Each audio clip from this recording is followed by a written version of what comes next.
Get fired up on the WFO line. WFO, Joe. 954-889-6796. Just been an absolute joy to be a drag racing fan. Go wide open, and your call may be used on the show. Or preface by saying I'm not a Kurt Busch fan or apologist. I don't know where Greg Anderson's ego has gone, but I know one person that's going to be a big-time villain in pro stock. That's 954-889-6796. That phone line is always WFO. We will now go ahead and begin our post-race media availabilities. We are now joined by the winner of the Auto Club 400, Alex Bowman, driver of the number 88 Cincinnati Chevrolet for Hendrick Motorsports, along with crew chief Greg Ives. Congratulations, gentlemen. I got to finish my tweets, okay? We will. Alex, can you tell us a little bit about your run? You had a pretty strong afternoon. Yeah, for sure. I mean, I don't know that we've changed anything since we unloaded off the truck. So that really comes down to a lot of great preparation in the shop. Greg making really good decisions with our package that we brought here this year. This is a place we've struggled at for the last 2 years. So for him to be able to unload that close, really the last 2 weeks in a row, makes my job much easier. We can really fine-tune the car throughout practice instead of have to make huge changes.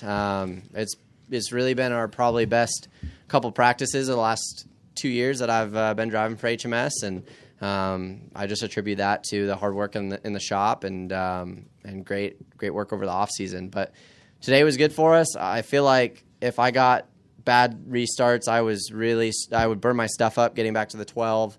So I was glad to get clear of him there that last restart and just be able to run hard and build that gap. Felt like we fell off a little bit at the end of runs, but had a really good car.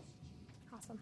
We'll go ahead and open it up for questions. Please raise your hand and we'll get to you. We'll start in the back with Lee. Lee Spencer, RacingVoice.com. Congratulations to both of you. Ran into you on Friday, Alex, and you said if you don't screw it up, you would get to victory lane. You kind of called your shot. Yeah, for sure. I mean, I don't know what it was when we unloaded. No car feels perfect here by any means, just with how the tire wear is. But every run in practice, I would honestly ask Greg, I'd be like, it's doing a couple different things, but like, how are our lap times? And he's like, you're like 2.5 tenths better than anybody on those laps. So really knew we had a really good car, and it was just our job to keep up with the racetrack from there. Obviously, the racetrack is quite a bit different today, just being 30 degrees cooler than it was on Friday. Raining for the first 50 laps probably, but it was a lot of fun, and Greg did a good job keeping up with it. We're going to go over here in the back and then up here to Jeff. Justin Schuler kicking the tires. First off, Alex, congratulations. You're now a multi-winner in the Cup Series. Thank you. I guess the real question is, I believe, if I remember correctly, your contract is only through 2020. So does this win kind of help make that conversation a little bit easier for negotiating an extension again? No, he's going to need multiple wins, so we're going to work on that. Yeah. Man, I love Gregory. Every year is a contract year. Every year of my life in the Cup Series has been a contract year. I've had contracts, and 2 weeks before Daytona read a tweet that said I'm not going to Daytona. So there's never a situation that I feel completely comfortable in. You know, I feel like if somebody doesn't want you driving their race car, you're not going to be there driving it. So I'm as motivated as ever, doing everything I can to try to be the best on and off the racetrack as I can be. Hendrick Motorsports is where I want to be. It's where I want to stay for the rest of my career. I don't have it's just where I've always wanted to be. It's where I want to stay. So hopefully we can make that happen. But like you said, it is a contract year. But honestly, every year of my career has been a contract year, so it's not much different than last year. We're going to go to Jeff, then to Bob, and then to Kathy. Jeff Gluck from the You can hear me. Jeff Gluck from The Athletic. You know, there was some question even after Vegas where it was like, how much gain did the Chevys really make? And you go out and do this today, so it's clear that there's been a lot. Is it this good? Like, did you make it seem even better than it is today, or like is it somewhere in the middle? Like, how do we judge how big of a gain Chevy as a whole has made so far? Yeah, that's a tough one. I feel like Phoenix is going to be a good judge of that. I feel like our 1.5 mile program was very strong last year. So at the end of the year, I feel like if we would have come here, we would have been strong anyway. I think the new body has helped us a lot. The new Camaro, any change we make for a reason, and Chevrolet did a great job with that car. So I think on the intermediate stuff, it's really showing up. Phoenix, I think we finished like 25th there in the fall last year. We were absolutely horrendous. So hopefully we can go there and run a ton better. But it's hard to say this early in the year. But I think the new car is quite a bit better. I think Greg has done a really good job this year too. I mean, like I said earlier, we've never unloaded so close 2 weeks in a row. We've never unloaded that close, period. And to do it 2 weeks in a row has been really cool. So he's making my job easy right now for sure. Not easy, but easier, and it's definitely paying off. We'll go to Bob and then to Kathy. Chris, Fox Sports. I have one for each. Alex, can you describe the pressure of trying to win when you know you have the best car versus trying to win when you don't? I don't really think it's that much different. You know, I think there's a lot of pressure regardless to win races when you drive for Hendrick Motorsports. I feel like that pressure, I drive for the best team in the sport, so I feel like that's where a lot of the pressure comes from. I feel like I have one of the best crew chiefs in the sport, definitely have the best pit crew on pit road, so there's a lot of best things that I got to back up and do my job with. So I put a lot of pressure on myself. There's a lot of pressure that goes on, but however the car is, you're going to get what you can get. And we knew we had a good one this week, and we knew we had a shot at it.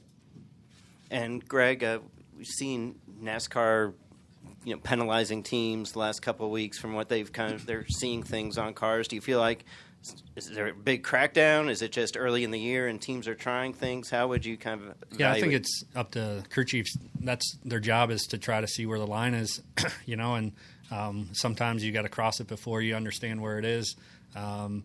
Fortunately for us, there's what Alex talked about with the Chevrolet has been able to made us not have to go as far and work in the areas that we typically had to, and just downright have speed in the car. So that's been very good from my standpoint, to be able to unload and know we have a solid baseline and not have to chase and try to find speed. And when you do that, sometimes you get desperate and sometimes you get over the line. We'll go to Kathy and then right behind her in the middle. Kathy Brown, pitting outside the box. Congratulations, Alex. Thank you. Take us through some of the restarts, because they seem like they were insane. I mean, 3 and 4 wide, and you were right there in the thick of it. Is it a testament to the package that was brought here, or is it just Auto Club Speedway and the fact that the racing surface has basically never been resurfaced? Yeah, I think the restarts were that way for a couple reasons today. The track was pretty cool, so the grip level was up. So for 5 or 6 laps, pretty much everybody could run wide open.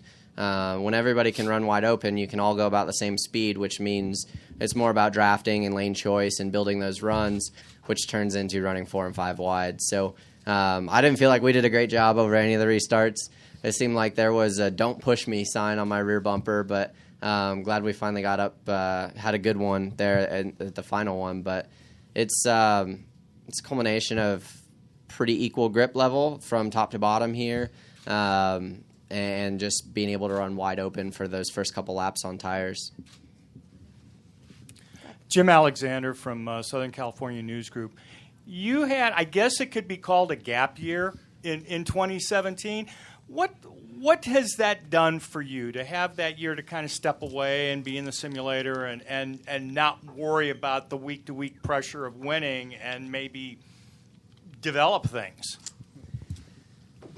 Yeah, I don't think it developed any good things for me, to be perfectly honest with you. I don't think there's ever a time that sitting out of a race car is a good situation for a race car driver. For me, it was I knew I wanted to be at Hendrick Motorsports, and I quite honestly had talked to Dale at that point and knew there might be an opportunity the following year, and just knew that sitting out was probably my only opportunity to end up at Hendrick Motorsports someday. So it was kind of one of those, you have to do it. But it also opened up some weaknesses to start in 2018 when you're not on and off pit road every week a couple times, when you're not doing green flag stops every week, not in a race car every week. I mean, you get rusty and you're not always improving. Every driver here is always improving and always learning what they're doing. So I took a year, and all I got to do was I ran 3 races and I tested. So I don't feel like I learned as much as I would have if I would have been full time. But I did get to take a break and kind of hang out and not. I had a day job. I drove the simulator a lot. I got addicted to coffee. So when they need you in the simulator at 7:30 in the morning every morning, you start drinking coffee, so you stop falling asleep in it. But that's probably the one good thing it developed was my love for coffee. Go right here to your left. Yeah. Yeah, Alex, great win, mate. Thank you. Have you had any other driving aspirations like Marcus Ambrose? He came and did some NASCAR. Are you thought about doing some supercars in Australia? I would love to. I'll race anything. I'll race a lawnmower. I'll race the rental cars. We'll probably race the rental cars back to the airport. Don't tell California Highway Patrol. But it's...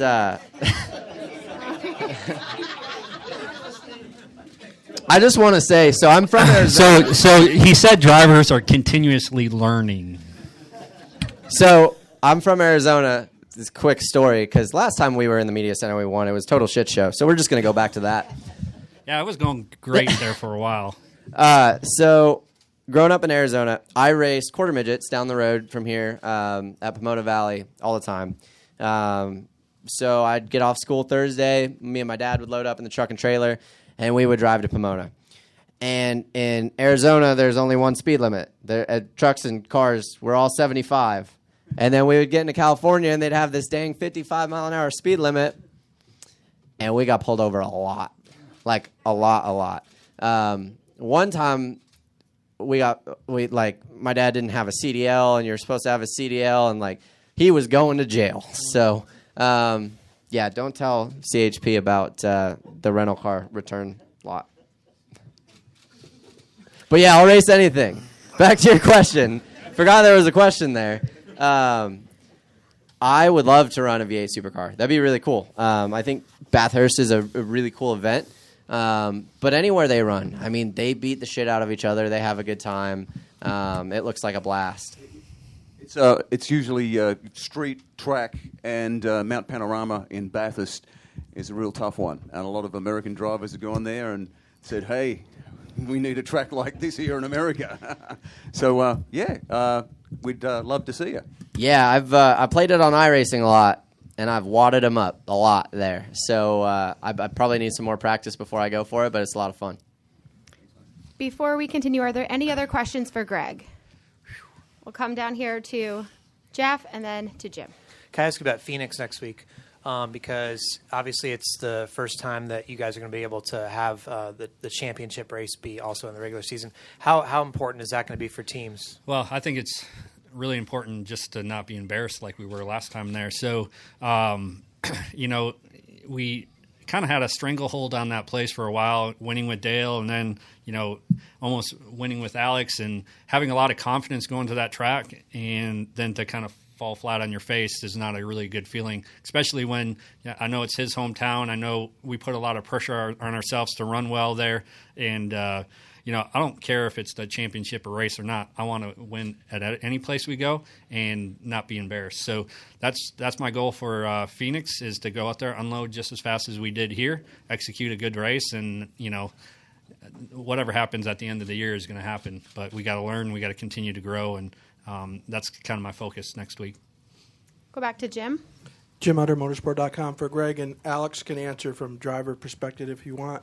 But you guys obviously put in a lot of work in the offseason because you wanted to get better. You also had a new car. You're also going to be going to another new car next season. To see a lot of positive results this early in the year, what does that do for everyone back at HMS that's working on these various projects to see the return so quickly? Yeah, I think the one thing that, I kind of talk about a lot is the fact that when Chevrolet said they're going to commit to working hard to try to improve the body, that put a sense of morale throughout the whole shop, throughout the whole team, a lot of positive, attitudes towards it. And, it was our job as a team, my job as a crew chief, his job as a driver, to go out there and execute it, right? And, the last few years haven't been great for Hendrick Motorsports on what they're historically used to and the platform that we show up at the racetrack at. So we need to take that positive momentum of the hard work Chevy put in, and we needed to put that to results on the racetrack. Whether it was top 10, top 5s,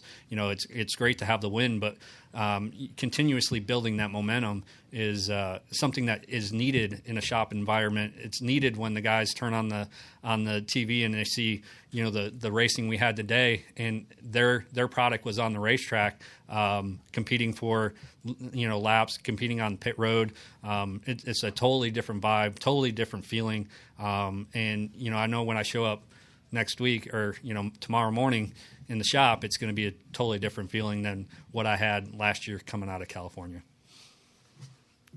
Are there any retweet? Wait, what I said. Are there any questions up in the press box or the terrace for Greg before we let him go? Yes, we have 2 questions. Sweet. Wolfgang Monser from Germany, Rennsport Press Agency. First of all, congratulations for both of you. One question for Alex and one for Greg Ives. Alex, after the race, I think one of the TV commentators said you led 110 laps out of 200. How difficult was it to stay focused and not doing a mistake? Yeah, I think the most difficult time was when we did get behind on those restarts. Really just felt like I really would have to burn my stuff up to get back to the 12 and then not be able to get around him and then eventually drive away from us. So that was the most difficult time. Our car was really good, and it was really hard for me to decipher whether I burned the car up or we needed to make a change. And I kind of went with my gut and thought that I just burned the tires off of it, and that we could, if we could get in front of the 12 and not have to pass 5 guys to get to them, we could stay in front of them. So I'm not sure if we made any changes or not because Greg doesn't really tell me anything. Apparently my tire was going to explode, and he didn't tell me, but it's cool. So, that was the most difficult time. And the question for Greg Ives. I was told that Goodyear giving recommendations concerning tire pressure for each track.